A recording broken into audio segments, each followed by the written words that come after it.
We spent a lot of time talking about the transgender issue, the activism, parents trying to fight back, protect their children from policies, and of course, the creeping of the transgender persona within our popular culture, best personified by Dylan Mulvaney representing Bud Light. And well, that hasn't worked out well for Bud Light.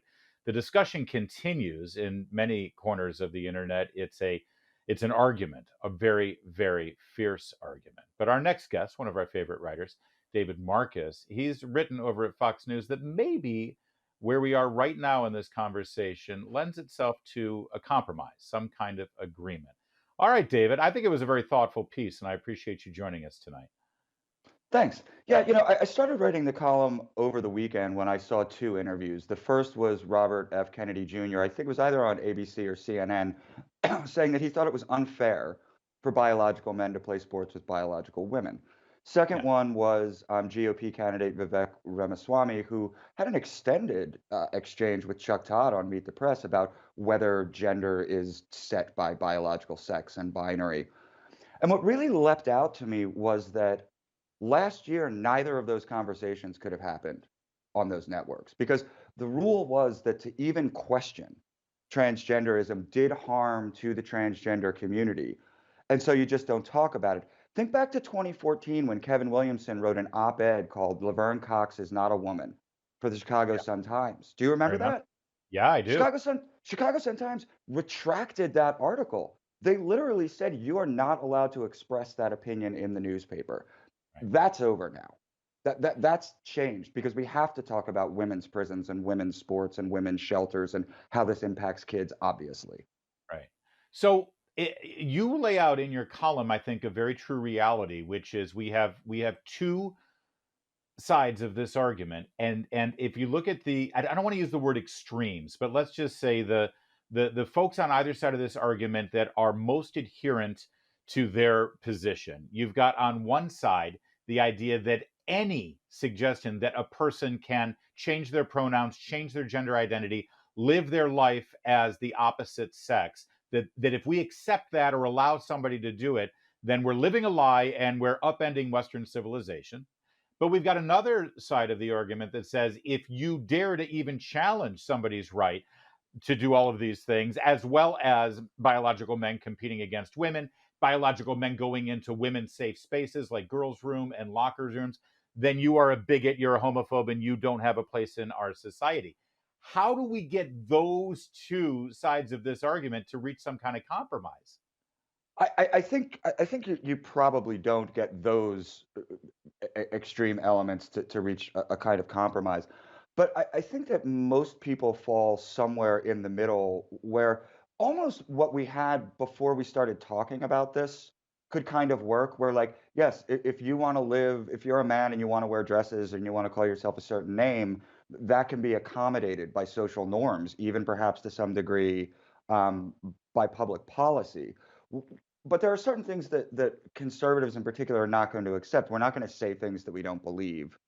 We're not going to let kids make these life-altering decisions, below the age of 18. So there are definitely firm lines in the sand. But this is also the United States, and people are free to live the way that they want to live, more or less. So it's kind of a libertarian position you're taking, which is you live your life as long as you're not forcing me to accept it or you're forcing yourself into my realm.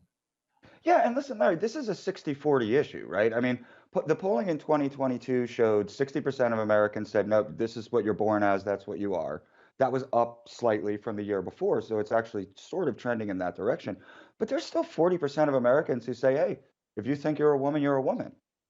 Right. So, look, the West Village is going to look different than West Virginia, right? Like, this is going to manifest itself in all kinds of different ways throughout our society. But societies do that, right? I mean, let's not forget that for thousands of years, myriad civilizations had eunuchs, right? These were basically an artificially created third gender who played this role in society. So, you know, th- these are social issues, these are scientific issues, these are political issues, and the way through them is to have open and honest conversations, which I think we're finally able to do now. Yeah, I don't disagree with that, and I think that there does need to be some accommodation. I was struck by the photograph of Riley Gaines who we had on earlier in the program actually to get an update on protecting women's sports. She posed for a picture with the athlete formerly known as Bruce, Caitlyn Yeah, Jenner. yeah. Bruce Jenner, as an adult, transitioned to a woman. That's fine. But see, I saw that picture and I liked it, but at the same time, I was like, wait a minute. Caitlyn Jenner was given, the hero sports icon of the year by ESPN.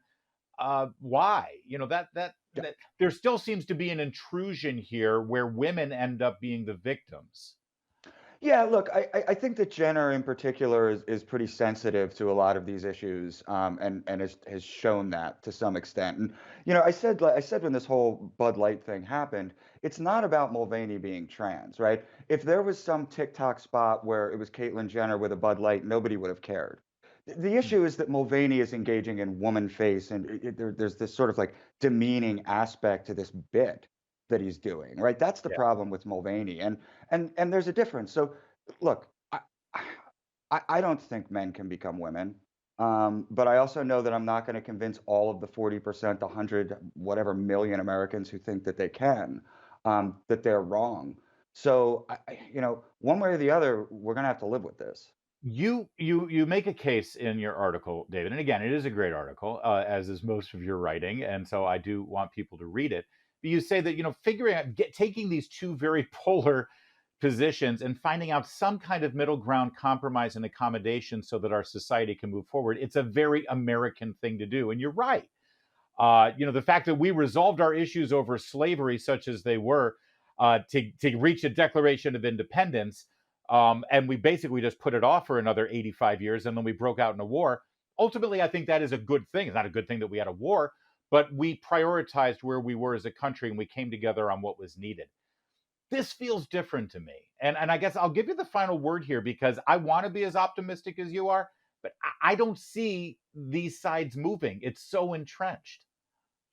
Look, I think one way to look at this is the fact that we've always had sort of subsets in American society of people who live very differently, right? Think about the Amish, just completely off the grid, right? Think about Orthodox Jews in the middle of New York City. And we do make public accommodation, right? Like the Amish and the Quakers don't have to fight in wars. Like our country and our culture are capable of making these kinds of compromises. And I lied. I'm not gonna let you have the last word because yeah, you're right about that. However, we as a society also draw the lines on certain moral and ethical standards.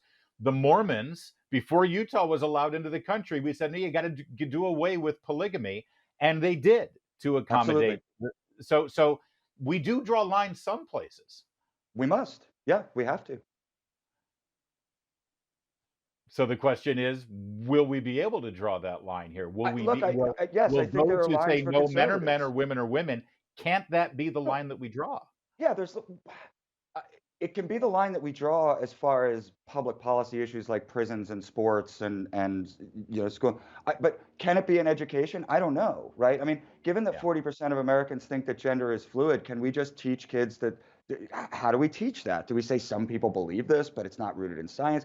Like, there's all these questions that we need to be able to have a conversation about. And I think, again, I think we're now at a place where we can start to have these kinds of conversations.